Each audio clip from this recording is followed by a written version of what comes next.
얼마 전 한국 여성 한 분이 비행기 기내에서 난동을 부려 카자흐스탄 경찰에게 체포되는 사건이 있었다. 승무원과 다른 승객들에게 욕설을 내뱉는 등 소란을 일으켜 무려 5시간가량 비행기 운항이 멈춰야 했던 사건이었다.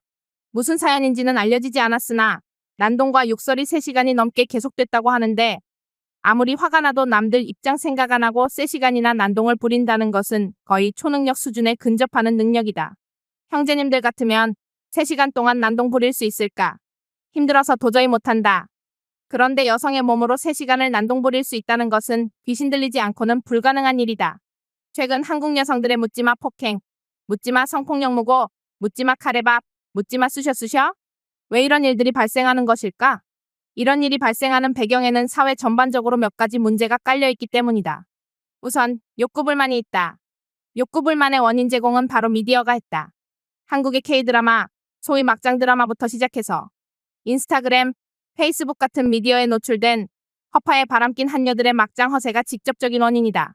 먼 18, 돈도 못 버는 것들이 하룻밤에 100만 원이 넘는 조선 팰리스 하루 놀러 갔다 와서 뭐 오랜만에 힐링, 이지랄 하고 있다. 마치 예전에 종종 다녔다는 듯이 SNS에 올리는 것이다. 어디서 돈이 나오는지 요즘 한여들 맛집은 오질나게 찾아다닌다. 그리고 맛집 갔으면 밥이나 처먹지. 무슨 사진을 찍어 올리고 자랑질은 또 뭐냐. 나는 너희보다 여유있게 잘 사는 여자다. 이거 보여주고 싶어서 그런 것 아니냐. 사실 우리 남자들은 이런 영상이나 게시물에 크게 신경 쓰지 않는다. 감성보다 이성이 발달한 종족이 남자기 때문이다. 직업도 변변치 않은 여자가 조선 팰리스 가서 뒹글뒹글 굴러다니는 게시물 올리면 남자들이 무슨 생각하는지 아나? 어디서 남자 하나 물었나 보다. 카드 긁었나? 몇 개월 할부? 몸 파나? 그러니 혹시 이런 영상을 올리는 여자들 알아서 처신해라. 하지만 여자들은 이런 영상에 자극을 잘 받는다. 일단 여성이라는 동물은 감성적이기 때문에 그렇다. 또 여자들은 비교우위 같은 서열 정하는데 감정을 많이 쏟는 편이다. 저 비행기 난동녀도 드라마나 SNS에 영향을 받은 여성일 것이다. 욕구불만을 해소하고 싶어서 해외까지 갔는데 현실은 인스타 허세년이 올려놓은 영상만큼 간지가 안 났거나 자신보다 더 젊고 예쁜 승무원한테 갑질을 하면서 열등감을 해소하려고 했거나 문제는 저런 비교의 허세빵빵 인스타녀들로부터 상대적 박탈감을 느끼고 묻지마 범죄를 저지르는 여성들이 점점 많아지고 있다는 것이다. 또 다른 원인은 바로 히스테리성 발작이다. 여자는 남자와 달라서 이성과 교제를 통해서 몸속에 호르몬이 나오게 된다. 세로토닌 같은 뭐 그런 거. 근데 그런 호르몬 분비가 제대로 안 되니까 욕구불만 여성들이 사이코패스 성향을 보이기 시작하게 된 것이다. 그런데 요즘 3040 여자들은 어떤가? 결혼은커녕 연애도 못하고 있다. 남자들이 똑똑해져서 더 이상 여자한테 돈을 안 쓴다. 아예 여자를 안 만나려고 하는 추세다. 여자는 나이 들면서 연애 못하면 정신병 생긴다. 정말이다. 하지만 야스 한번 잘못하면 쇠고랑 차는 대한민국. 이런 나라에서 어떤 남자가 연애하고 싶겠냐? 쇠고랑 찰 일 있냐? 지나가는 여자를 쳐다만 봐도 철컹철컹. 무고로 재테크하는 한여들의 만행. 등등등. 18. 연애고 뭐고 다 집어치우게 만들었다. 남자들은 야동 보며 혼자 해결도 가능하지만 여자들은 꾸준히 누군가 옆에 있어줘야 하는 동물들이다. 각박하게 변한 한국 사회에서 정신적으로 가장 피해를 보는 집단은 여성들, 그 중에서도 30대, 40대 여자들이다. 마지막으로 한남들의 탈출이다. 한국 남자들이 슬슬 빨간 약을 먹고 눈이 트이기 시작했다. 빨간 약, 즉 레드필을 먹었다는 이야기다. 레드필이란 매트릭스에 나왔던 약으로 쉬운 표현으로 정신 차리는 약이다. 설거지론부터 시작해서 마통론, 스탑날커론, 그리고 타이타닉론 등등등 한여들의 극악무도한 작전을 알아차렸다. 그래서 한남들이 급기야 국제결혼으로 눈을 돌리기 시작했다. 키 180에 연봉 1억 넘는 수의사, 치과의사까지 국제결혼 추세에 가담하고 있는 것이 현실이다. 이 상황에서 물소짓하는 형제들은 병신 중에 상병신이다. 한야한테 쓸 돈 1년 모으면 중고 벤츠 한 대 뽑는다. 그 돈이면 동남아, 동유럽, 러시아, 중국 등 어디든지 가서 계집질하고도 남는다.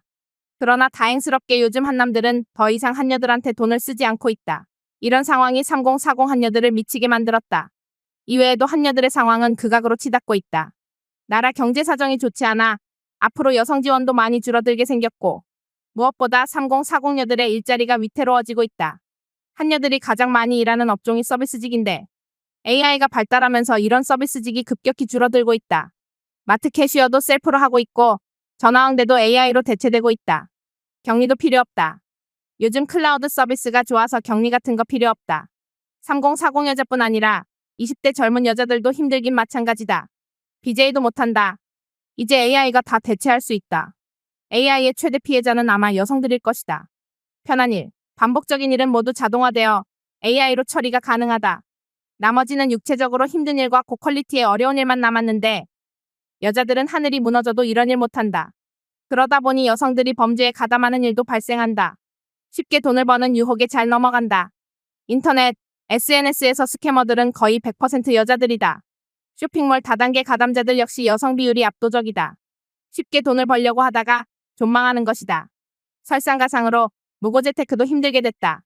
얼마 전 대법원 판결에서 성범죄 무고 판결 센 거 하나 떨어졌다. 경향신문 기사 내용을 요약하면 다음과 같다. 법무부가 대법원 양형위원회에 무고죄 처벌 형량 강화를 위한 의견서를 제출한 것으로 확인됐다. 이는 윤석열 대통령의 대선 공약이었으나 성폭력 피해자를 위축시킨다는 비판을 받아왔다. 법무부는 흉악범죄에 대한 무고죄 형량을 높여야 한다고 주장하며 현행 양형 기준이 너무 경하다는 문제의식을 제기했다. 양형위원회는 다음 달 회의에서 심의 안건을 확정하고 형량 강화 여부를 최종 결정할 예정이다. 그러나 여성단체들은 무고죄 처벌 강화가 성폭력 피해자를 더욱 위축시킬 수 있다고 우려하고 있다. 또한 최근 5년간 무고죄 양형 기준 준수율이 평균 96.8%로 매우 높은 편이어서 형량 강화의 실무상 필요성에 대한 의문도 제기되고 있다. 한국성폭력상담소 소장은 무고죄가 정말 사법질서를 저해야 한다면 성폭력 가해자의 피해자에 대한 무고죄 고소를 제재하는 데 주목해야 한다고 지적했다.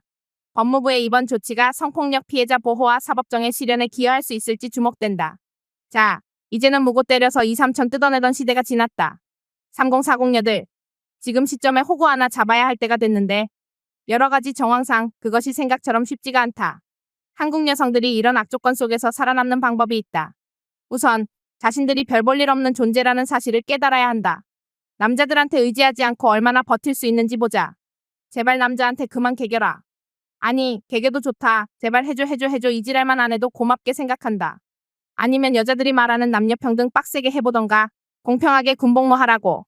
경찰 공무원, 소방공무원 체력검사 똑같이 니들도 팔굽혀펴기 100번 하고 통과하던가. 방송 끝.